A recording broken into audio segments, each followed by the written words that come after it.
খেলে অস্ট্রেলিয়ার মাটিতে, অস্ট্রেলিয়ার বিপক্ষে, অস্ট্রেলিয়া 11-এর বিপক্ষে অপরাজিত শতক মেরে ওই প্রেসার রিলিজের বার্তা দিলেন। এটা নিয়ে একটা ডিসকাশন হতে পারে যে মিরাজ আসলে কোনো প্রেসারে ছিলেন না, অথবা মিরাজ প্রিভিয়াসলি প্রেসারে ছিলেন।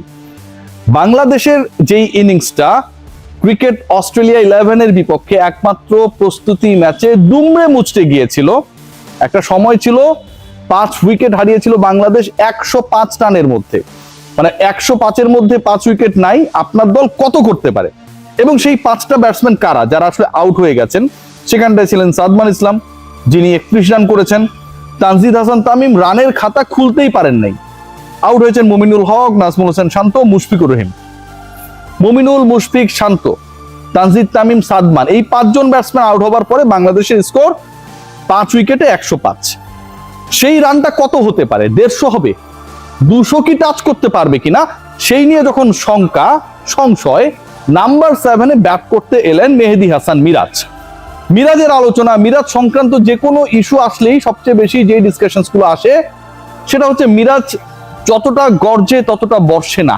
রিয়াক্ট, মিরাজ কেন্দ্রিক যে কোনো বক্তব্য, যে কোনো ফটোকার্ড সবকিছুর জন্য যেন কমন ফ্যাক্টরে পরিণত হয়েছিল।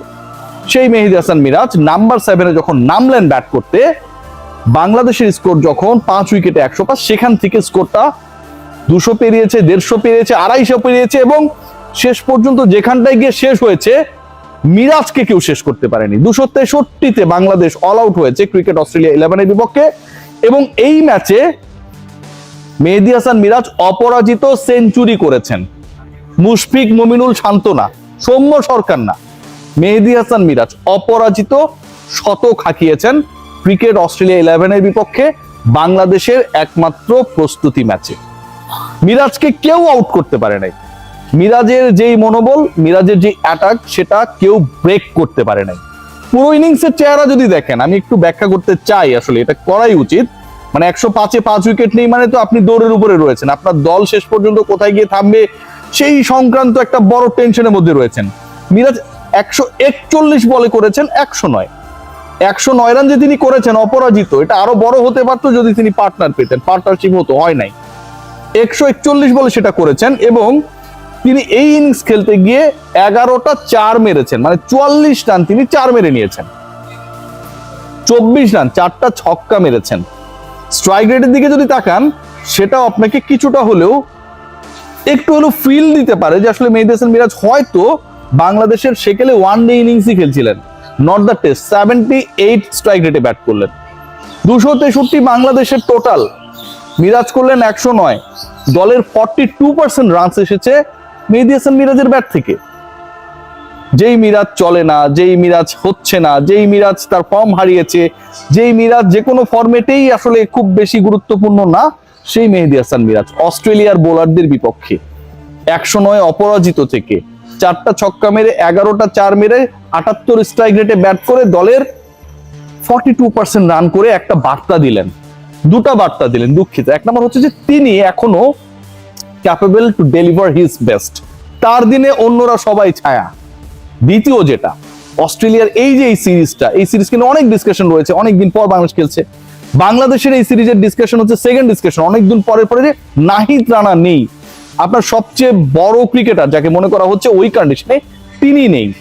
এই যে স্পটলাইটটা নিজের দিকে নিয়ে নিলেন, যেখানটায় তিনি অনেকটা খলনায়ক ছিলেন, ভিলেন ছিলেন, আন্ডার পারফর্মার ক্যাপ্টেন ছিলেন, সেখান থেকে, এবং সেটা অস্ট্রেলিয়ায় গিয়ে দলের ভারসাম্য যাই হোক না কেন, প্রতিপক্ষ যত শক্তিশালী বা দুর্বল হোক না কেন, অস্ট্রেলীয় কন্ডিশনে আপনার মুশফিক, মুমিনুল, শান্তরা ফেইল করেছে, আপনি 100 হাঁকিয়েছেন, আপনি অপরাজিত থেকেছেন, আপনি বাউন্ডারি, ওভার বাউন্ডারি 15টা মেরেছেন, আপনি 78 স্ট্রাইক রেটে ব্যাট করেছেন। এটাকে ভাই প্রেজ করতে হবে। এন্ড দেন মেহেদী হাসান মিরাজ আমার কাছে মনে হয় পুরো ইনিংসে the way he batted, the way he lead Bangladesh batting line up, salute পাওয়ার যোগ্য। বাংলাদেশের এই ম্যাচে আরেকটা ছোট্ট তথ্য আমার কাছে মনে হয়, সেটা হচ্ছে অন্য যে ব্যাটাররা যারা ফেইল করেছে, অথবা যাদের কাছ থেকে মিরাজের থেকে ব্যাটিং অর্ডারে বেশি এক্সপেকটেশন ছিল, তাদের কাছে একটা বার্তা পৌঁছে গেছে যে মিরাজ যদি পারে, টেকনিক্যালি তার থেকে অনেক বেটার ব্যাটার রয়েছে, তারাও পারবেন। This is the dress rehearsal before the test series. Test সিরিজের আগে আপনি যে প্রস্তুতি ম্যাচে নেমেছেন সেখানটায় মিরাজ করে দেখিয়েছে এবং এক্সাম্পল সেট করেছে যে অন্য ব্যাটাররাও করতে পারে, সেই সুযোগটা রয়েছে। বাংলাদেশের যদি আপনি টেস্ট স্ট্যাটিস্টিক্স দেখেন তাহলে কিছুটা হলেও মনটা ভালো হয়ে যায়।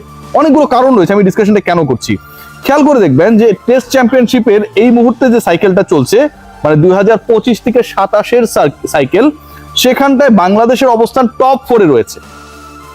টপ 4-এ বাংলাদেশ রয়েছে এবং বাংলাদেশ মাত্র 4টা ম্যাচ খেলার সুযোগ পেয়েছে। 4 ম্যাচের মধ্যে বাংলাদেশে 50% উইন। বাংলাদেশের পেছনে ওয়েস্ট ইন্ডিজ রয়েছে, পাকিস্তান রয়েছে, ইংল্যান্ড রয়েছে, শ্রীলঙ্কা রয়েছে অ্যান্ড ইন্ডিয়া রয়েছে। অস্ট্রেলিয়ায় গিয়ে আপনি 2 টেস্টের একটাই যদি চমকে দিতে পারেন, বাংলাদেশ পেরেছিল সাকিব তামিমদের ছাড়া নিউজিল্যান্ডকে চমকে দিতে পেরেছিল, সেই বাংলাদেশ অস্ট্রেলিয়ায় গিয়ে যদি একটা টেস্টে চমকে দিতে পারে তাহলে বাংলাদেশের ক্রিকেট ইতিহাসের, টেস্ট ক্রিকেট ইতিহাসের সবচেয়ে বড় অ্যাচিভমেন্টটা হয়ে যেতে পারে কয়েকদিনের মধ্যে।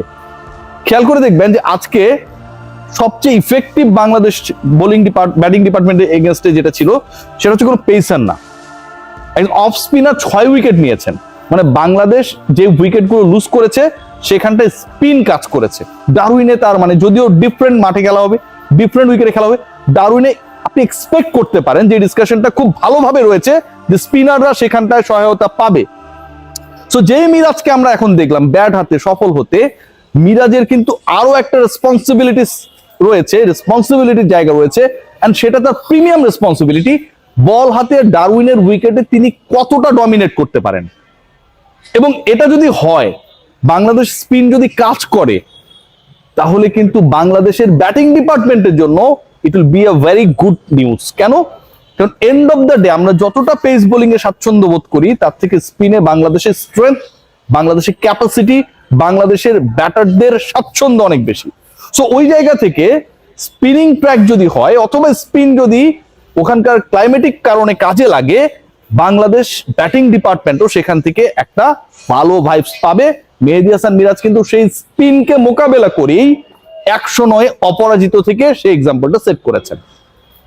লং স্টোরি যদি শর্ট করি, আজকের ম্যাচে তাসকিন আহমেদকে প্রশংসা করতে হবে, তাদের যে 2 উইকেট গেছে, হাসান মাহমুদকে প্রশংসা করতে হবে, এবং এই দুইজন একটা বার্তা খুব স্পষ্টভাবে দিয়েছে। বাংলাদেশ বোলিং ডিপার্টমেন্টে নাহিদ রানাকে ম্যানেজমেন্ট, প্রতিপক্ষ, ক্যাপ্টেন সবাই মিস করবে, নো ডাউট, বাট তাসকিন আহমেদকে আপনার ভুলে গেলে চলবে না। You have to remember his name. Hasan Mahmud গত 2 মাসে বাংলাদেশে খেলেন নাই, কিন্তু কাউন্টিতে ব্যস্ত ছিলেন। ওখানকার এক্সপেরিয়েন্স এবং অলমোস্ট সেম টাইপের উইকেট, উইন্ডি কন্ডিশনের উইকেট, ডেফিনেটলি তাকে একটা বেনিফিশিয়ারি অবস্থায় রাখবে। অস্ট্রেলিয়া নিউজিল্যান্ডের কন্ডিশনে এবাদতের যে এক্সপেরিয়েন্স, মাউন্ট মঙ্গানুই টেস্টে বাংলাদেশকে জেতানোর ক্ষেত্রে যে অসাধারণ রোল প্লে করেছিলেন, সেটা কাজে লাগবে। সো এই দলটাকে হালকাভাবে নেওয়ার কোনো সুযোগ নেই।